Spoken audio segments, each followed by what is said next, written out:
দেখুন, একটি কথা আপনাদের বলি, প্রায় এখন একটি প্রশ্ন আসে, কর্ম বড় না ভাগ্য বড়? অনেকের প্রশ্ন আসে, কর্ম বড় না ভাগ্য বড়?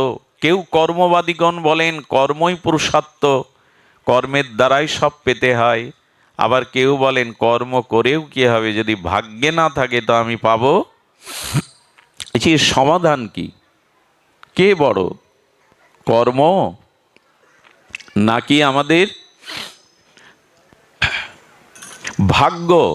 দেখুন, কিছু মানুষ আছে তারা ভাগ্যের দোহাই দিয়ে জীবন কাটায়, কিন্তু চেষ্টা বা কর্ম করতে চায় না। এই ভাগ্যবাদীদের জিজ্ঞাসা করবেন তো, ভাগ্য কি আকাশ থেকে পড়ে? ভাগ্য কি মাটি ফুঁড়ে ওঠে? আসলে আমাদেরই কর্ম যেমন, দেখুন একটি গীতার শ্লোকে বলছে, কর্মান্নে বাদিকারাস্তে মা ফলেষু কদাচন। কর্মে তোমার অধিকার, কিন্তু ফলে অধিকার নেই। এতদিন আমরা এইটাই জানতাম, কিন্তু ওর মধ্যে একটা রহস্য ব্যক্ত করেছেন ভগবান। কর্মান্নে অর্থাৎ আগে কর্ম করো, কর্ম করলে তদরূপ ফল আশা করতে হবে না, তুমি পাবে। বুঝতে পেরেছেন শ্লোকটার রহস্য? কর্মান্নে বাদিকারাস্তে মা ফলেষু কদাচন। কর্ম করো, ফলের আশা করো না। কিন্তু শ্লোকটার যথার্থ অর্থ কি হবে? তুমি কর্ম যেমন করেছো, না চাইলেই ফল তাই পাবে। সুধীবৃন্দ, এই জন্য কর্ম, চেষ্টা, প্রচেষ্টা করতে হবে। আচ্ছা, বীজগুলো যখন মাঠে খেতে কৃষক ফেলে দিয়ে আসে, যারা বীজ তত্ত্ব জানে না, ফসল তত্ত্ব জানে না, তারা কি বলে জানেন? বীজগুলো নষ্ট করে মাটিতে ফেলে দিয়ে আসলো। ফেললো বটে, কিন্তু পরে কি নিয়ে আসে ক্ষেত থেকে? তার থেকে বহুগুণ, তার থেকে বহুগুণ ফসল সে ঘরে তোলে। আপনি যেমন কর্ম করবেন, আপনার ভাগ্য, আপনার বিধিলিপি ততদূপ রচিত হবে। কর্ম অনুযায়ী আপনার ভাগ্য রচিত হবে। আচ্ছা, একটা কথা বলি, কাঁটার বীজ রোপণ করেছেন খেতে, কি বীজ বপন করেছেন? কাঁটা। এখন আপনি যদি বলেন কাঁটার বীজ বপন করেছে, আমি কাঁটা না, ওর থেকে ফুল চাই, এই ভেবে ওখানে 7 দিন ভাগবত পাঠ দেন ওই খেতে, প্যান্ডেল করে গঙ্গা জল যমুনার জল ঢালুন, আর ওখানে বৈষ্ণব সেবা দিন 7 দিন, এর পরেও কাঁটার বীজ ফুল হবে তো? সবাই কিন্তু বলছেন না, হবে কি? কেন হবে না? আপনি বীজ বুঝে দেন কাঁটার, ওখানে গঙ্গা জল যমুনার জল ভাগবত পাঠ বৈষ্ণব সেবা দিলে বীজ কখনো কাঁটার বীজ হবে না। তেমনি অনেকেই প্রশ্ন করে, বাবা কর্ম বড় বলছেন, যেমন কর্ম তেমনই ফল হয়, কিন্তু দেখা যায় এই জগতে অনেক দুষ্ট ব্যক্তি, অধার্মিক ব্যক্তি, তারা সুখে আছে, ব্যাংক ব্যালেন্স, টাকা পয়সা, তাদের রোগ শোক নেই। আর যিনি ধর্মকর্ম করছেন, ন্যায় নীতি পরায়ণ, তার রোগের শেষ নেই, তার শোকের শেষ নেই। তো যেমন কর্ম তেমন ফল কি করে বুঝবো? এই প্রশ্ন প্রায় লোক করেন। অনেকের মনে এই প্রশ্ন জাগে যে উনি ভালো কর্ম করছেন না, অথচ উনি ভালো আছেন, ছেলে ইঞ্জিনিয়ার, মেয়ে ডাক্তার, ওনার সুখের শেষ নেই। অথচ যে মানুষটা ন্যায় নীতি আদর্শ ধার্মিক, তার বিপদের শেষ নেই, তার লাঞ্ছনার শেষ নেই। তা আপনারা বলেন যেমন কর্ম তেমন ফল। এর কারণ শুনুন, এর কারণ একটাই, ব্যাংকে 20 বছর আগে যা জমা রেখেছেন, সুদে আসলে 20 বছর পর তা ফেরত পাবেন কি না? যা রেখেছেন তা পাবেন না, 20 বা 50 বছর পরেও তা পাবেন। এই কর্মটা আপনার এই জন্মের না। সুকর্ম করেও এখন যে ফল ভোগ করছেন আপনি, কষ্ট, দুঃখ, লাঞ্ছনা, অপমান, এটা কোনো না কোনো জন্মের, অতীতের জন্মের ফল। ওই প্রভাবটা প্রারব্ধ রূপে এখন ভোগ করছে। কিন্তু বর্তমানে যে আপনি ধর্ম, কর্ম, আদর্শ নিয়ে চলছেন, এর ফলটা পরে পাবেন। তার কারণ বীজ এখনই পড়লে, বৃক্ষ এখন রোপণ করলে এখনই ফল দেবে না, কিছুটা বিলম্ব হবে। এই জন্য মানুষের উচিত বর্তমান সময়টা সৎকর্মে কাটানো। অতীতে তা যা হয়ে গেছে সেগুলো কর্মরূপে আসুক, অপমান, অভাব, অনটন, রোগ শোক রূপে, কিন্তু নূতন করে আর কুকর্ম যাতে না করতে হয়। হরিকথা, ভাগবত পাঠ, বৈষ্ণব সেবা দেওয়ার ফলটা অন্য কোনো জন্মে পাবেন, কিন্তু কাটার বীজ কখনো ফুল হয়ে দেখা দেবে না। এই জন্য উচিত হলো বর্তমান সময়ের কর্মটা সৎ করা, যেন আমার দ্বারা কারো ক্ষতি না হয়, আমি যেন লোকের অকল্যাণ চিন্তা না করি, কাউকে যেন অভিমানে অহংকারে পিছনে টেনে না ধরি। এই কর্মগুলো যদি এখন করতে থাকেন, আপনার জীবন ভবিষ্যৎ ফুল ফুটবেই। এই জন্য গোবিন্দ বলছেন ফলের আশা কি, কর্মই যেমন হবে তার প্রাপ্তিটা। আমি একটু বাস্তববাদী কথা না বলে পারি না, খুব ভালো লীলা বলে আপনাদের চোখের জলে ভাসালেই শুধু সংশোধন হবে না, চোখের জলের আগে দরকার হৃদয়টা পবিত্র করা, হৃদয়টা শুদ্ধ করা। চোখের জলের সাথে যদি হৃদয়ের স্বভাব শুদ্ধ না হয়, কুস্বভাব পরিবর্তন না হয় চোখের জলে, তাহলে ওই জল আবেগ মাত্র, ওই জল প্রেমাশ্রু নয়, ভক্তির অশ্রু নয়। যাত্রা মঞ্চে অভিনেতা অভিনেত্রীরাও তো কাঁদান আমাদের, তাতে কি হয়? শুনুন ভালো করে, হৃদয় শুদ্ধ, এই শুদ্ধ হৃদয়ের অগ্রে প্রয়োজন। কিন্তু আজ আমি বলছিলাম সব কিছু সার শূন্য হয়ে গেছে নারদের কথায়। সব থেকে বড় যাদের নিয়ে আমি 9 বছর বয়স থেকে অবিরাম এই গতিতে চলছি উল্কার ন্যায়, যাদের উদ্দেশ্যে তারা পাঠে আসে না। কোনো যুবক যুবতী এখানে নাই, আমার সামনে এখানে কোনো যুবক বসে নাই, কোনো যুবতী নাই, কিন্তু ধর্মকে জাতিকে বাঁচাতে গেলে এদের প্রয়োজন ছিল, এদের প্রয়োজন ছিল। কিন্তু এরা সনাতন ধর্মের নামযজ্ঞ ভাগবত পাঠ কীর্তনে আসে না। এই ব্যথাটা আমার 9 বছর বয়স থেকে। আমি কাঁধে উঠে ভাগবত পাঠ করতে গেছি, পিতার কাঁধে উঠে, সজ্জনের কাঁধে উঠে, কিন্তু ওদেরকে আমরা জাগাতে পারিনি, ওদের আনতে পারিনি। আচ্ছা, আমি আপনাদের একটু 40 বছর আগে ফিরিয়ে নিয়ে যাই, বা 30 বছর আগে, 30 বা 40 বছর আগে আপনারা লক্ষ্য করেছেন তখন কিশোর যারা ছিল, যুবক যারা ছিল, তাদের আর এই 40 বছর বা 30 বছর পর এখন কিশোর বা যুবকদের আপনি কি মিলাতে পারবেন সেই 40 বছর আগের আর এদের?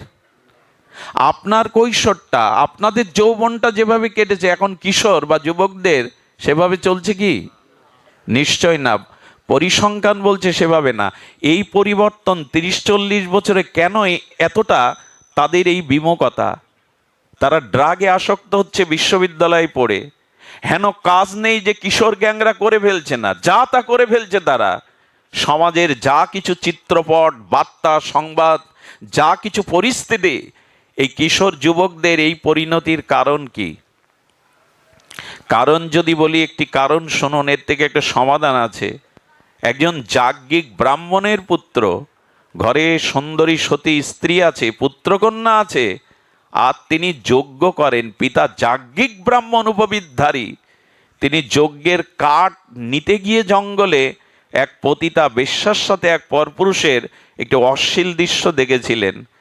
দেখেই তার ওই পতিতার প্রতি এত মোহ জন্মে যায়, উনি পিতাকে মাতাকে ত্যাগ করে, স্ত্রী পুত্র ত্যাগ করে সেই পতিতাকে বিয়ে করে জঙ্গলে ডাকাতি রাহাজানি এন পাপ নেই করেনি। আর এই চরিত্রটা ভাগবতের চরিত্র। এনার নাম অজামিল, এনার নাম অজামিল। একজন যাজ্ঞিক মুনির পুত্র একটা অশ্লীল দৃশ্য দেখে তার তপস্যা, তার যজ্ঞ শেষ করে দিয়ে, হেন পাপ নেই সে করেনি, পতিতাকেই বিয়ে করে ঘনশ্যাম বাড়ল। 40 বছর আগে আপনাদের হাতে মোবাইল ছিল না, নেট ছিল না। এই অশ্লীলতা যখনই এর মধ্যে দিয়ে এই যুবক কিশোর যারা ছোটবেলা থেকে আপনি মনে করেন কিছু বোঝে না, ওরা যে কি খোলে যেন এখন মোবাইলে কি করে রাখে, লকটা খুলেই ওরা যে আঙুলটা সরায়, ওর মধ্যে দিয়ে ওদের দৃশ্যপটে যা আসে, যে শব্দ, যে দৃশ্য, আজকে প্রেক্ষাপট পরিবর্তনের 90% কারণ এই অশ্লীলতাইগুলো, এই আকাশ সংস্কৃতি, এই অশ্লীলতাইগুলো। মানুষ যা দেখে তাই শেখে। অপরকে মেরে ফেলছে, অপরের চোখ তুলে নিচ্ছে কেন? আপনারা দেখবেন সুপার পাওয়ার যা দেখানো হয়, ওতে দালান ভেঙে দিচ্ছে, উড়ে যাচ্ছে। এইসব কিশোর মনের মধ্যে, এই ছোট ছোট বালক বালিকাদের মধ্যে, তাদের ভিতরে এই ভাবনাগুলো প্রকাশ হতে থাকে।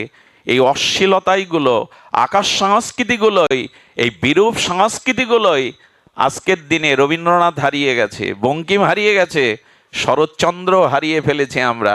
এখন তো গ্রন্থই কেউ দেখে না। ভাগবতগুলো, গীতাগুলো আছে পেপারে মোড়ানো, লাল কাপড়ে মোড়ানো, আর কখন ব্যবহার করে? মরে গেলে মরার বুকের ওপরে দিয়ে দেয়। এই জাতির এতটা দুর্দশা, বেঁচে থাকতে এটা গ্রহণ করে না।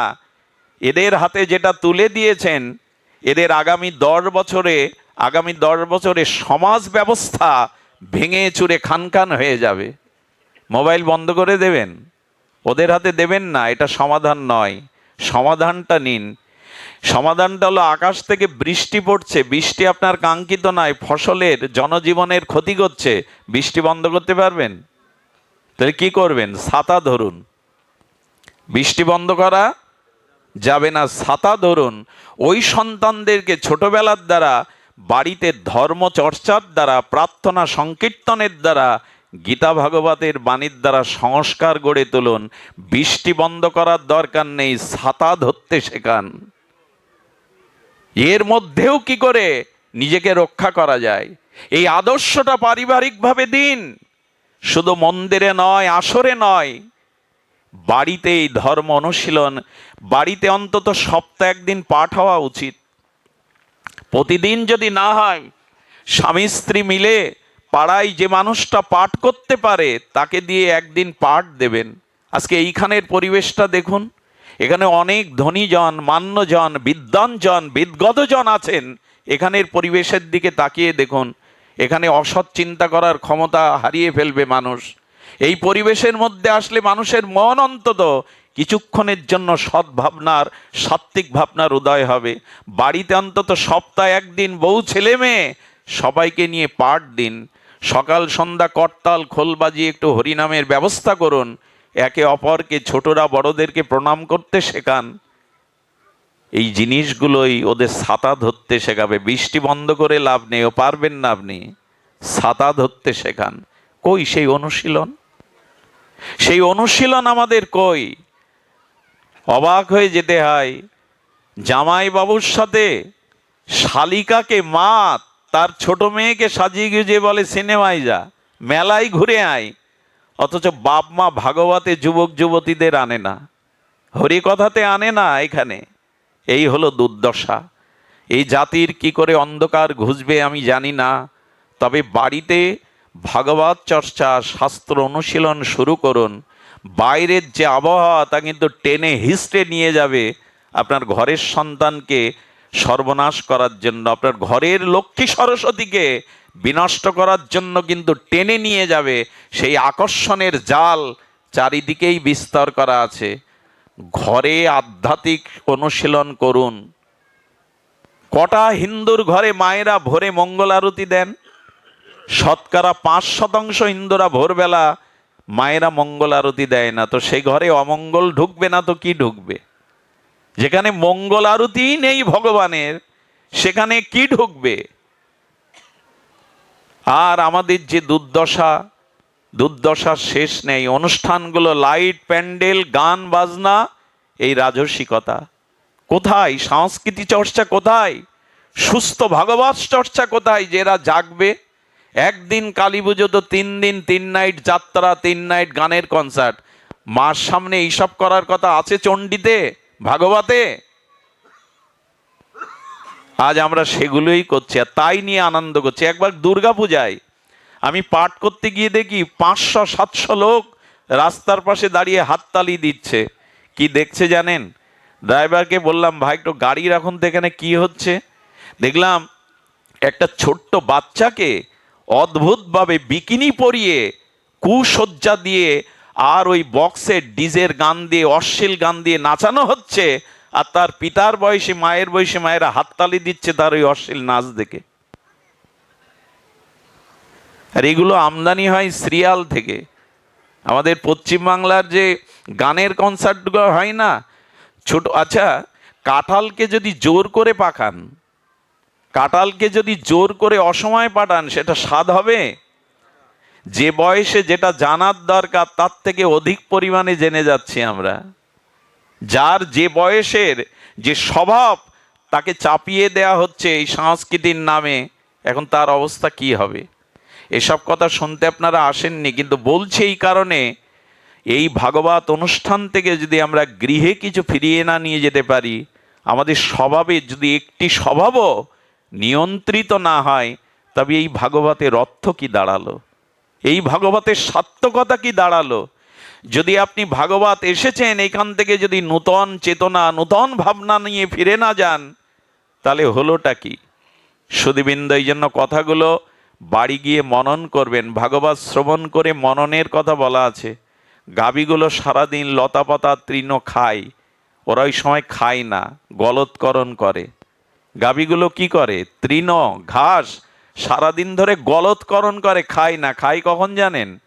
গোয়ালে গিয়ে ওই খাদ্যগুলো তুলে জাগর কাটতে থাকে, চর্বণ করতে থাকে, গালের জিহ্বার লালা দিয়ে চর্বণ করতে থাকে, আর তখনই ওটা খায়। হরিকথা শুনে বিছানায় মাথা দিয়ে চিন্তা করবেন, এই যে কথাটা বলে গেলেন, এই কথাটা মনন করবেন, চিন্তা করবেন, আমার জীবনে কি করে আমি প্রতিফলন করাতে পারি।